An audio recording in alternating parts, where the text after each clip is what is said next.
क्या आप जानते हैं कि विनोद कुमार शुक्ल को 59वें ज्ञानपीठ पुरस्कार के लिए नामित किया गया है, जो छत्तीसगढ़ के रहने वाले हैं। कौन है ये विनोद कुमार शुक्ल और क्या है ज्ञानपीठ पुरस्कार? आइए जानते हैं आज के सेशन में। ज्ञानपीठ पुरस्कार,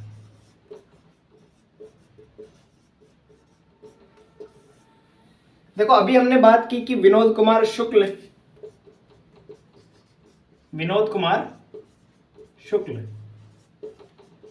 या शुक्ला, इनको नॉमिनेट या नामित किया गया है 59वें ज्ञानपीठ पुरस्कार के लिए।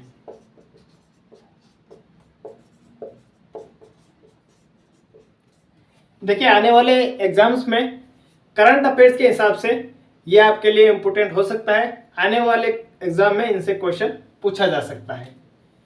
तो देखिए आप जानते हैं कि ज्ञानपीठ पुरस्कार क्या है। ये साहित्य के क्षेत्र का सबसे बड़ा पुरस्कार है। साहित्य के क्षेत्र का सबसे बड़ा पुरस्कार।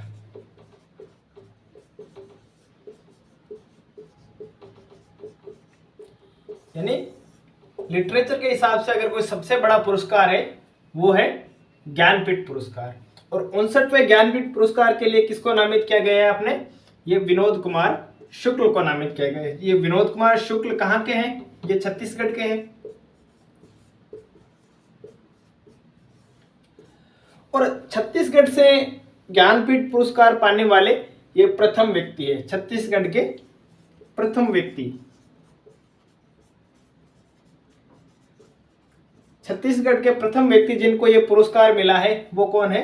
विनोद कुमार शुक्ल है। ठीक है, अब देखिए इस ज्ञानपीठ पुरस्कार की शुरुआत कैसे हुई। अच्छा हाँ, इनको नॉमिनेट किसने किया? नॉमिनेट इनको किया था ज्ञानपीठ पुरस्कार समिति ने। ज्ञानपीठ पुरस्कार समिति, जिसके अध्यक्ष थी प्रतिभा रे। तो हर साल ये जो समिति है वो साहित्य के लिए, इस पुरस्कार के लिए लोगों को नामित करती है। और इस बार किसको किया है? विनोद कुमार शुक्ल को। ज्ञानपीठ पुरस्कार समिति, प्रतिभा रे इसकी क्या है? अध्यक्ष है।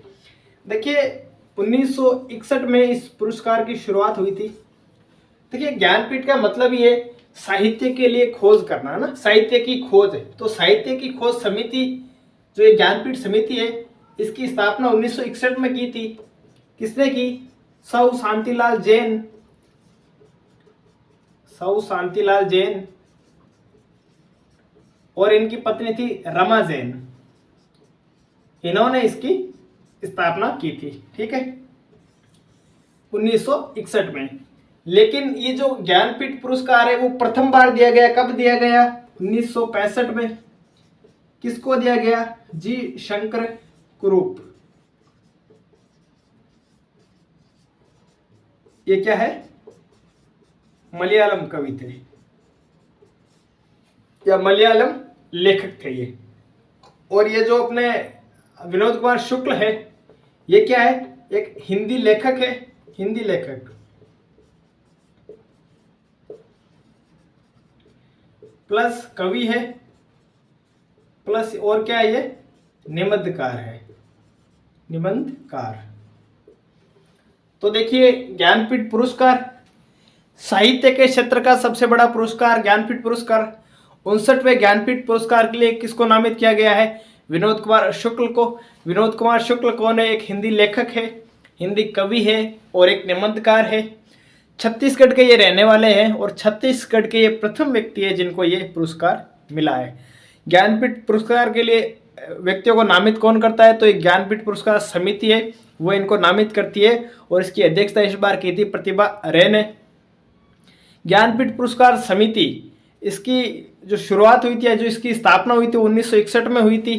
किसने की थी? सौ शांतिलाल जैन और रमा जैन ने। और जो ज्ञानपीठ या साहित्य के क्षेत्र का पहला पुरस्कार है वो किसको मिला था? 1965 में जी शंकर कुरूप को मिला था, जो एक मलयालम लेखक या कवि थे। ठीक है,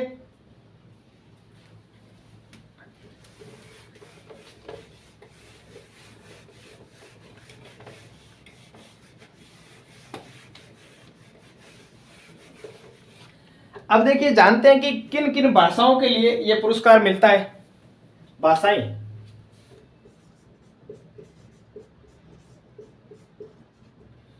सभी भारतीय भाषाएं, सभी भारतीय भाषाएं,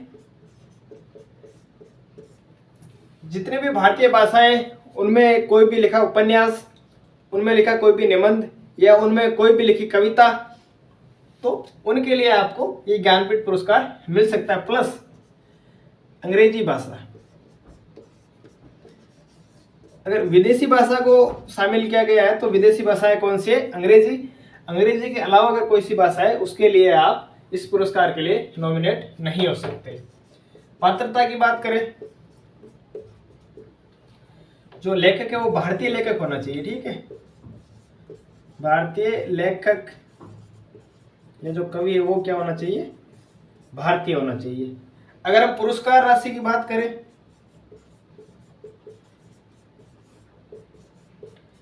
पुरस्कार राशि में आपको क्या मिलेगा?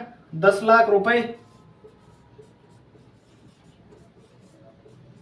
प्लस एक प्रशस्ति पत्र और एक आपको मिलेगी वाक देवी की मूर्ति। वाक देवी यानी मां सरस्वती, ठीक है। तो भाषाएं कौन कौन सी है? सभी भारतीय भाषाएं और अंग्रेजी भाषा के लिए भी ये पुरस्कार, ज्ञानपीठ पुरस्कार मिलता है। पात्रता में वो लेखक क्या है? केवल भारतीय लेखक होना चाहिए। और पुरस्कार राशि कितनी मिलती है? 10 लाख रुपए मिलते हैं आपको, एक प्रशस्ति पत्र मिलेगा और एक वाक देवी यानी मां सरस्वती की मूर्ति मिलेगी। मरणोपरांत ये पुरस्कार नहीं दिया जाता, ध्यान रखिए इस बात का।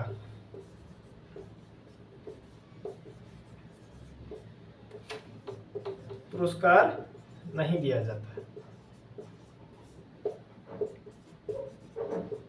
ये यहाँ पर आप इंपॉर्टेंट चीज है, यहाँ से ध्यान रखिए। कई किसी पुराने लेखक या कवि का नाम देकर कह दे कि इस वर्ष इस व्यक्ति को मरणोपरांत ये पुरस्कार दिया गया था, तो वो कथन आपका पहले ही गलत हो जाएगा।